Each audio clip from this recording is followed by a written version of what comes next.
Hey everybody, how's everybody doing? I hope happy and healthy and safe.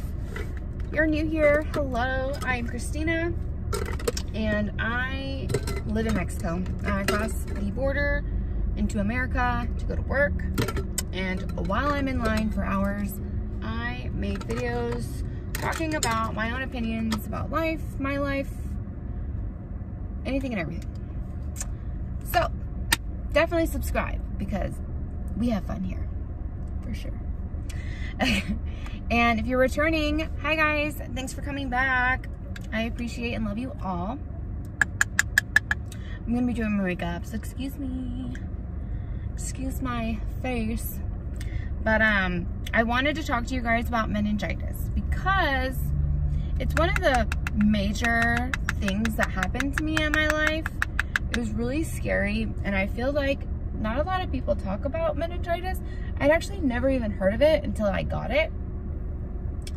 And I don't know, maybe somebody could get it or potentially get it, and then they'd see this video and be like, oh yeah, I remember she was talking about meningitis, maybe that's what I have, you know, and then you guys could go get help because it'll kill you. I'm going to tell you about my experience with meningitis. Now, there are two types of meningitis.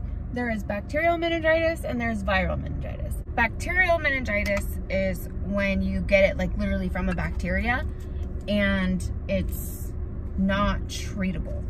Like they can't give you antibiotics for it. Like it just has to run its course, and if it kills you, it kills you. And I think viral is a virus, and that's the one that they can treat, which luckily is the one that I got. I got the viral meningitis. So basically, this is what happened. I was in my apartment. I'm gonna say I was 25. 24, almost 25. Something like that. 24, 25. I don't know if that even matters, but we're gonna put it out there. I had dropped my son off at school, and I was like really tired. And I was like, all right, well, I'm gonna take a nap, you know? So I go and lay down on my couch, went to sleep. I woke up maybe like an hour and a half before I had to go pick him up, and my head was throbbing. Now, I have migraines. I suffer from migraines. I have regular headaches. It's just something I've always dealt with. So it wasn't the headache that really alarmed me. I was just kind of like, oh, great, this sucks. You know, I have a migraine. But I got up to use the restroom, and every time I took a step, it felt like there was something shooting up my back. Every time I stepped, like I took a step and it would shoo, and take another step and shoo, like up the back of my neck right here, and it made my head throb. Like I literally thought I was dying. And it was to the point where like I wanted to cry. Like I was crying because it hurt so bad. I've never felt pain like that before. And I was like, this is not normal. I've had migraines. I've puked and not been able to open my eyes because of how bad the migraine is. This was not like that. You know what I mean? It was literally just a throbbing pain, and I'd never walked and had it shoot up my back like that, you know? So I was like, what the heck is wrong with me?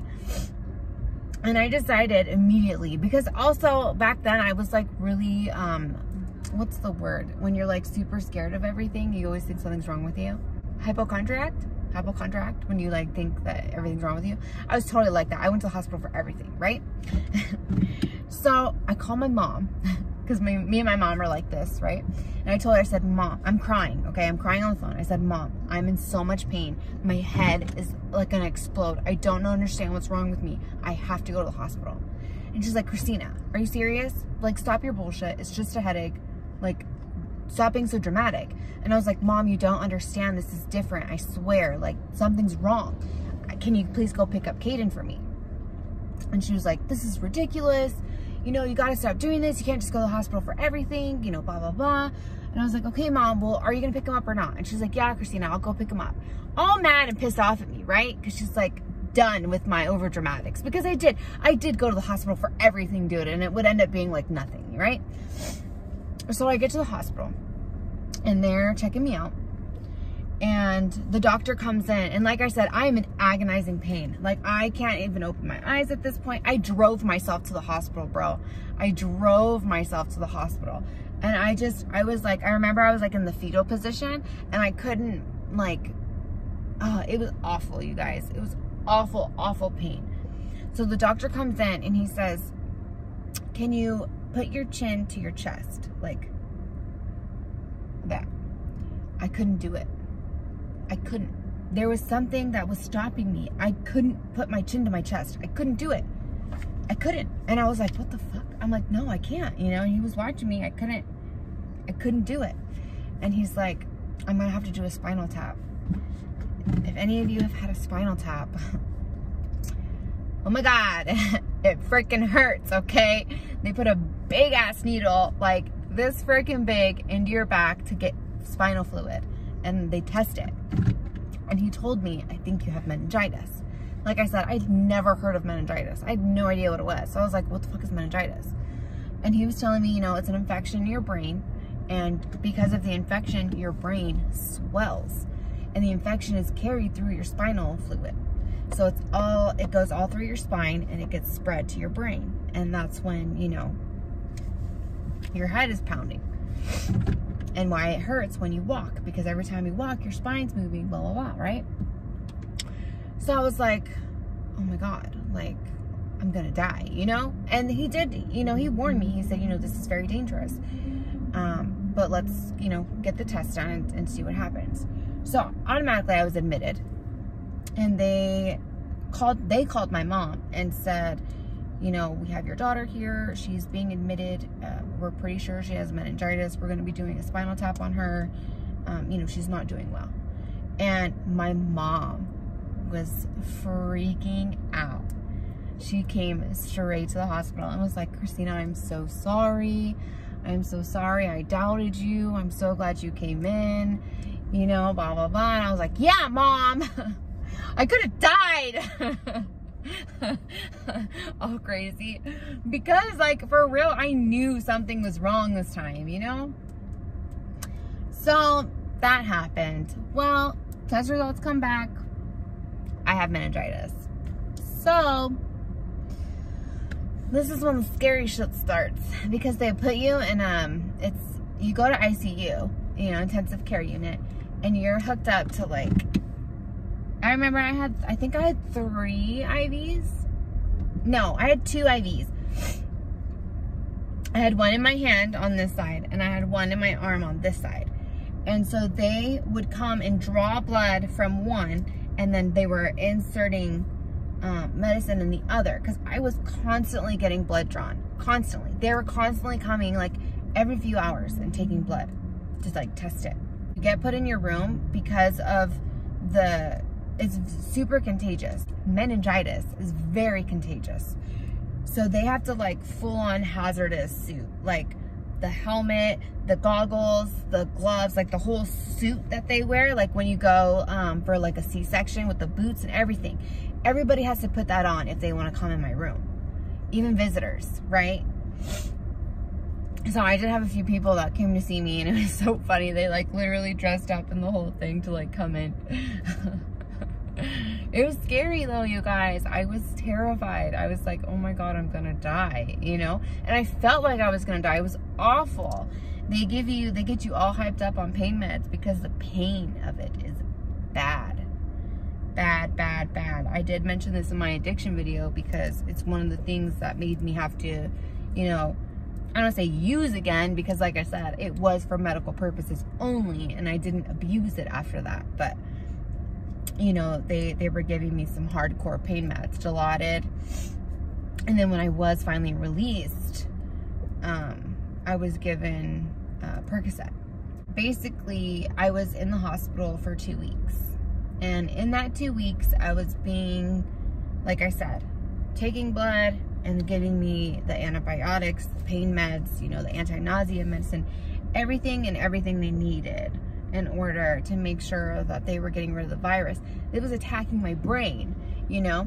I don't know if I have pictures anymore. I think they were in my old phone. My face, because I was really thin at this point because I had just had my son, and I was just getting clean off the Percocet, so I was really fucking skinny. My face was huge, like literally this big from all the swelling of my head Oh my God, you guys. It was so bad. My face was huge. I wish I still had pictures. After 2 weeks, I had to have a PICU inserted. I don't know if you guys know what a PICU is, but it's basically an IV that goes straight to your heart. So it's put in through your arm here, and it goes up your arm vein right here into your chest. It was inserted through my arm, and then like on the inside of my body, it came up my arm and right here, and it connected. They had it inserted into my heart. And that's how they sent me home, is with that. And then I had a nurse that would come to my house, and she would come and check on my PICU, and I would have to inject my own medicine. So I used a blood thinner, heparin, and then I would inject my own antibiotics like every so often hours, and then I would use the heparin and then the saline to clear it. I had like this big ball. They were big balls, and I would that sounds bad. Big balls. It was in like a ball form, and there was a netting that I would wear on my arm to hold the ball to my arm, because like I said, it was connected to the IV that was inserted into my chest, into my heart. And so I was on that, and then like I said, I was taking the Percocet for pain. And I had to do that for, I think, another 2 weeks. So I was treated for a month for this meningitis. Now, in that process, we don't know why. They kept saying it was because of the pain medicine that I was on, but I couldn't use the restroom. I couldn't go number one. I couldn't pee, okay? And so when I was in the hospital, they had me with a catheter. Well, I still, they tried to take it out like before they released me. I still couldn't pee. I couldn't. I don't know why. I felt like I had to go, but when I would try to go, nothing would come out.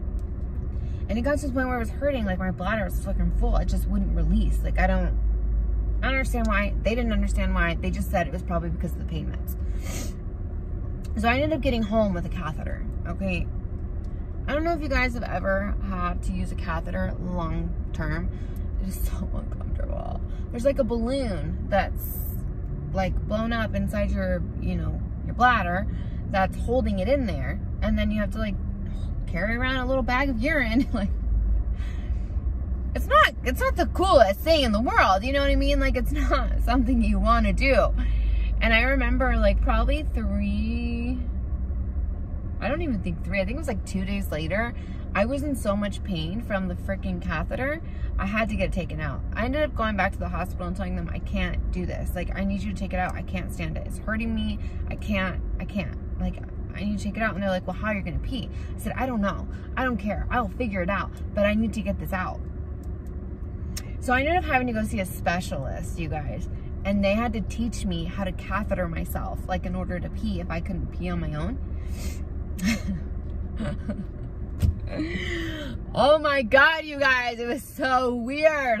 Let me tell you. It was so weird, the shit that I had to freaking do, man. But, I mean, it was okay. You gotta do what you gotta do when you're sick.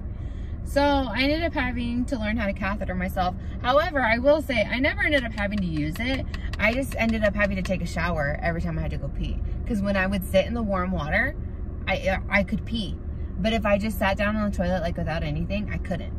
So I remember, like, if I had to leave my house, I would like make sure I went pee. I would make sure I wouldn't drink anything. And if I was gone, I would make sure I was not gone for longer than like 30 minutes. Because I knew if I had to pee, I would need the warm water in order to pee. You know what I mean? Yeah.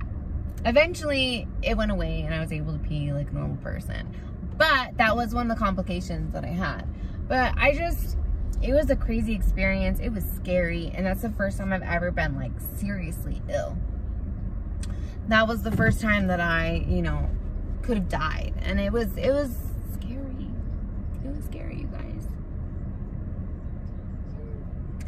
So, and sometimes like when I get really bad headaches, especially like in the back of my head, I'll freak out and I'll be like, oh my God, do I have it again? The first thing I do is put your chin to your chest. If you cannot put your chin to your chest because something's hurting you and it's like preventing you from doing it, go to the hospital. Do not fuck around. Do not wait. Do not, oh, I'll go in the morning. Go to the hospital. If you cannot put your chin to your chest, I'm telling you, that is right there the #1 sign of meningitis. And meningitis ain't something to fuck with. So, yeah. I hope I helped somebody. I hope I helped somebody today. Let me know if I helped you. Alrighty. So thank you guys for listening. I hope you liked my story. And I hope you guys definitely subscribed, liked, and share. And I'll see you guys in the next one.